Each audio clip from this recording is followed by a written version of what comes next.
Good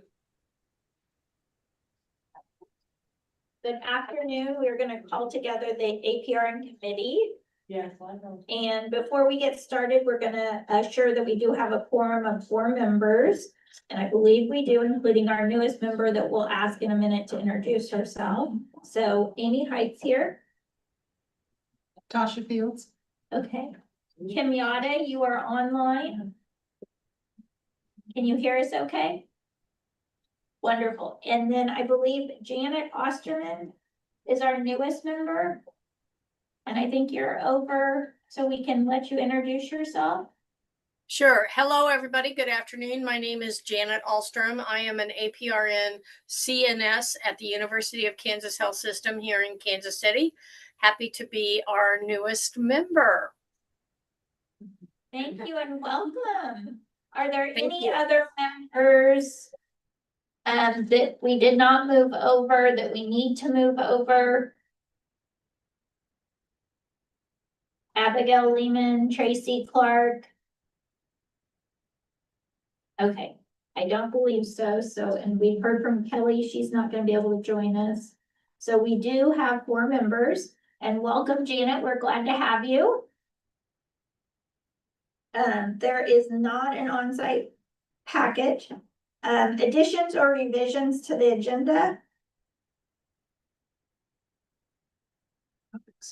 Okay, we were going to make a recommendation to table a few things to the June meeting. And Carol, I'm going to ask for your assistance because I wrote them on a different piece of paper than I have in front of me. But I know, Prescription monitoring program, committee report, the update on the CNMI regulations. The update on the revision of KAR 60-9-106.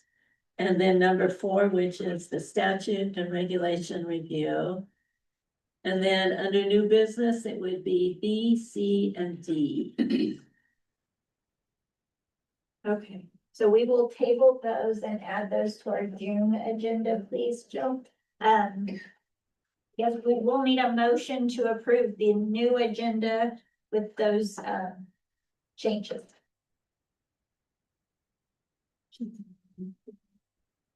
Okay, this is Tasha Fields. I'll make a motion that we approve the agenda with the tabling of section 7, number 1, 2, 3, and 4. Section 8, B, C, and D, all be tabled until June. Thank you. Do we have a second from an online member? Kim Yada, thank you. All in favor signify by saying yes. Yes. Oppose, abstentions. Okay, the motion carries for the agenda as amended. Okay, our first consent agenda item is the APRN program approved for licensure. We don't have any. Which, pardon me. Oh, thank you, Jill. Okay. We need to approve the minutes from December 9th, 2025, which start on page 3 of our packet.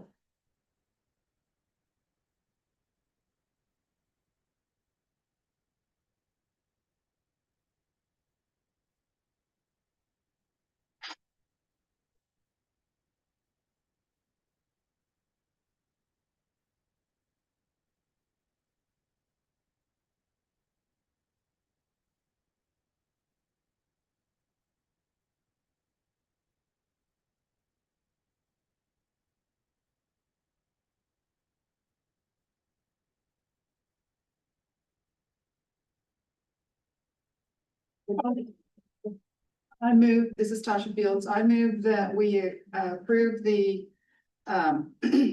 meeting as the committee meeting minutes as written. Thank you. And a second.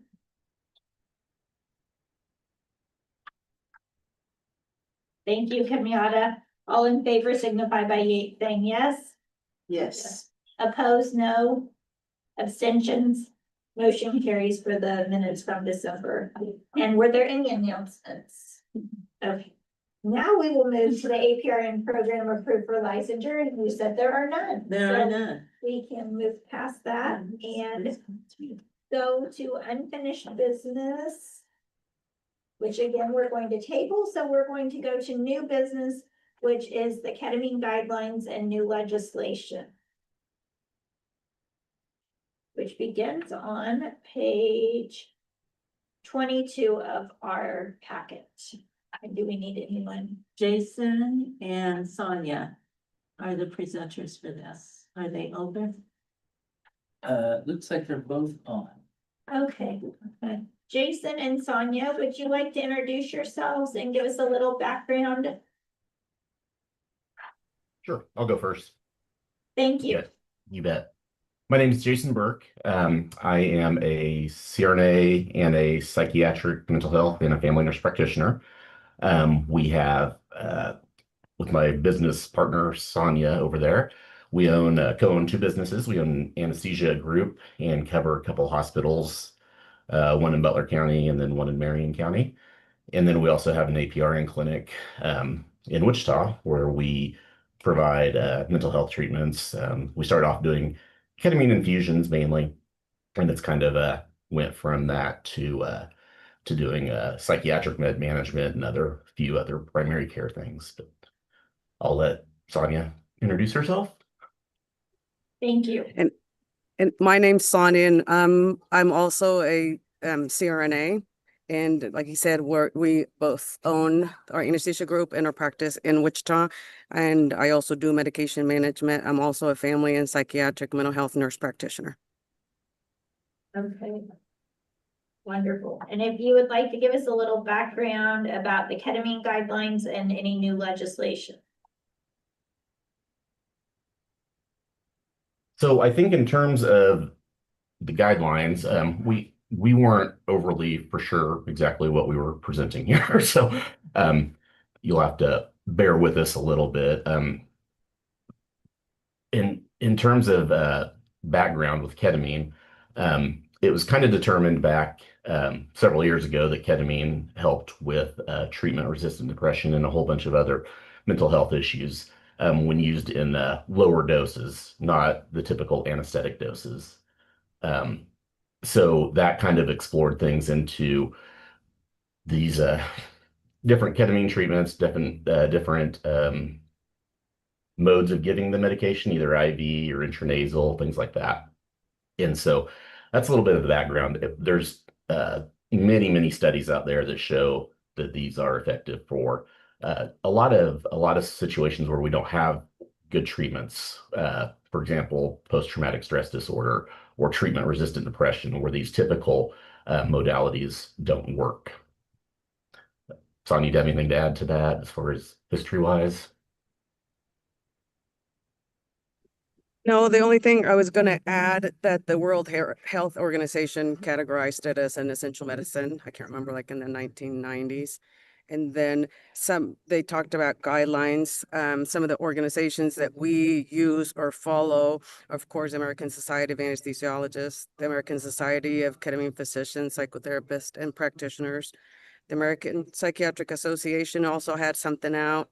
And then they also combined with actually the AANA, which is the American Association of Nurse Anesthetists, had a combined statement with the American Psychiatric Nurses Association in regards to ketamine.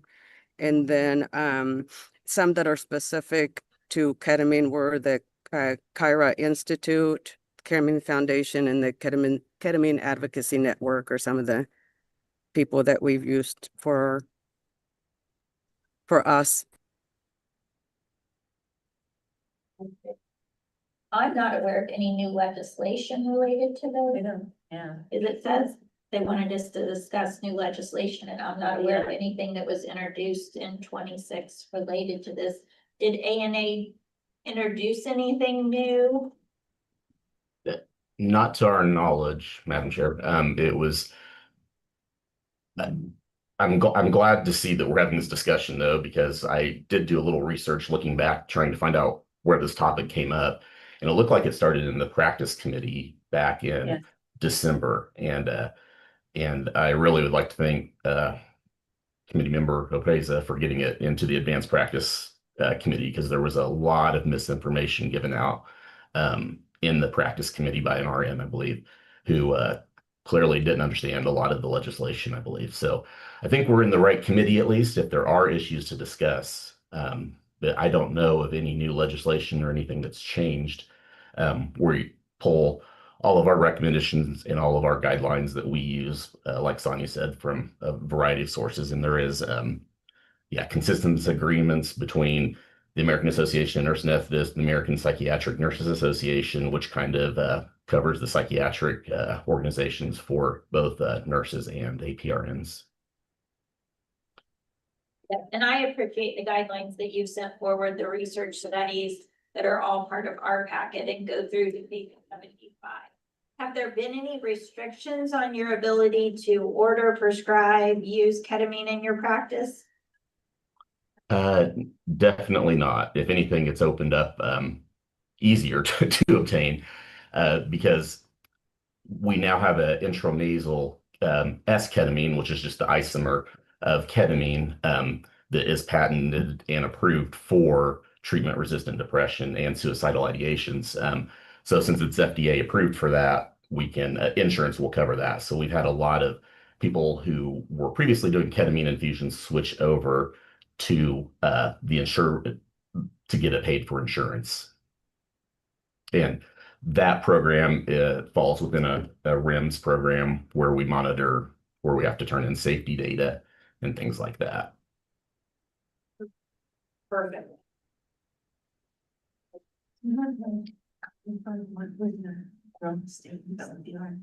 Yes, Jason, if you don't mind, kind of going through some of the statements that may have been said in December that you're aware of that do not meet the guidelines or maybe were misinterpreted.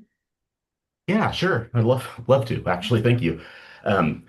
So I think the first thing that was kind of said right out of the gate was that APRNs could give ketamine under the supervision of a physician, which we know is not an accurate statement after after full practice authority being put into play.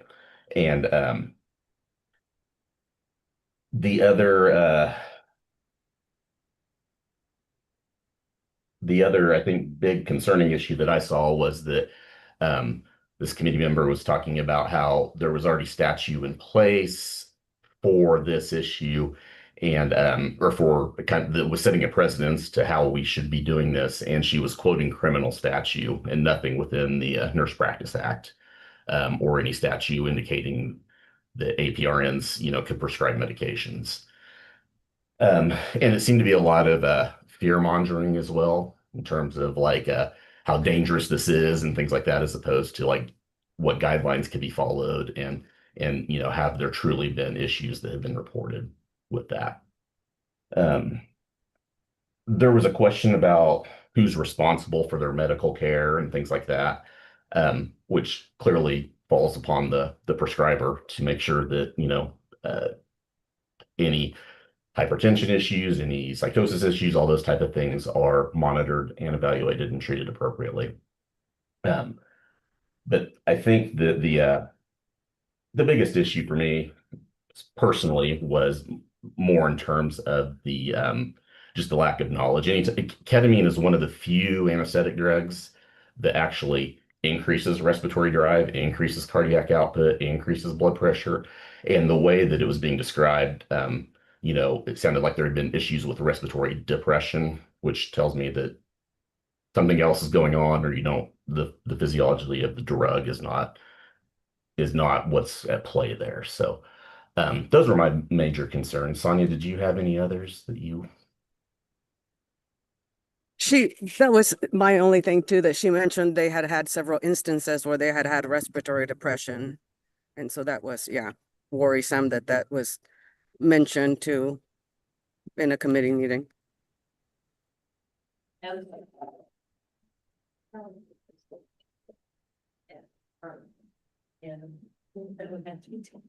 Okay. Can't say 21. Okay, and in looking at the business being moved from practice over to APRN, we were gonna ask our legal to look at KSA 21-5701, which we've had some change of legal representation, so we'll ask that our new members, but if you have looked at the statute, do you see any problems with regulation? I'm sorry, yes, statute. Do you see any problems with it from your ability to prescribe or use ketamine? Madam Chair, could you give us the statute again? I'm sorry. Yes, KSA 21-5701. And sorry to put you on the spot if you haven't looked at it. I'm just wanting to make sure we don't have any statutory reason that you would have problems being able to prescribe this.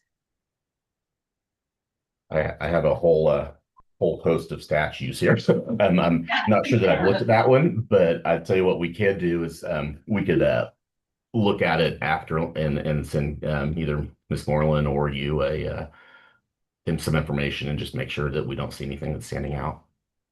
Okay. But Yes, I we really would really appreciate do appreciate it coming to the APRN committee very much so. Yeah, no, it's good to have the discussion and make sure if there were false information shared during practice committee about this medication, that we update that and get it on the record as a safe medication to be using in the right practice settings, so. Yes, ma'am. Thank you. Okay. Okay, anything else you want to add on that? I don't think we need a motion, since it does not appear to have any statutory limitations for the use of that, so. We appreciate your time in joining us today. Yes, thank you guys. Thank you. Okay. Moving forward, any other agenda items for the June 2026 meeting? I will get the legal representation on KSA 21-5701 that you just talked about. And then everything that we've tabled. Give us all those. Okay. That's Tom Baker is here. The actual nephews. Oh, okay, great. You're open to that. Oh. I'm sorry. That's okay. No, that's fine. That's okay. So we are going to make a small revision to the approved agenda to. Sorry, Destin, No, it's okay. It's kind of been a lot going on. It's okay. We do have someone here to talk about 8 under new business, the APRN's ordering X-ray. That again was also referred from the practice committee over to APRN, so.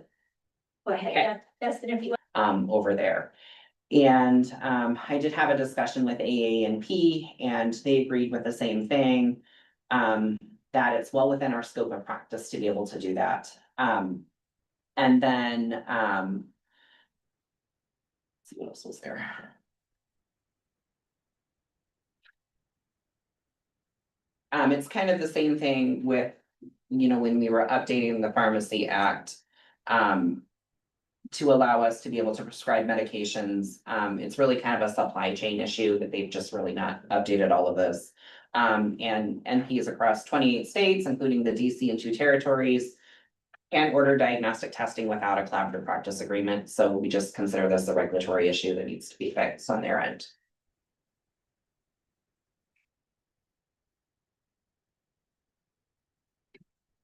And I would also point out that their regulation hasn't been updated since 2011. So it's quite outdated. Okay. Okay, well. 2011.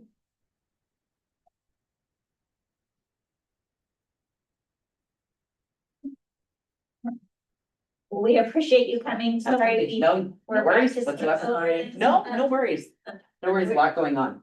Yeah, it's just a few things. Yeah. So Any we questions? appreciate that. I do not have any questions. Anyone online have, committee members have any questions for Dustin? Okay, well, thank you for your time. Thank you, for guys. You're clarifying welcome. And knowing that our statutes are Absolutely. aligned and in good order. Yes. Okay. Anything else to move to June? So that one will not. So we do not need to make the X-ray to June.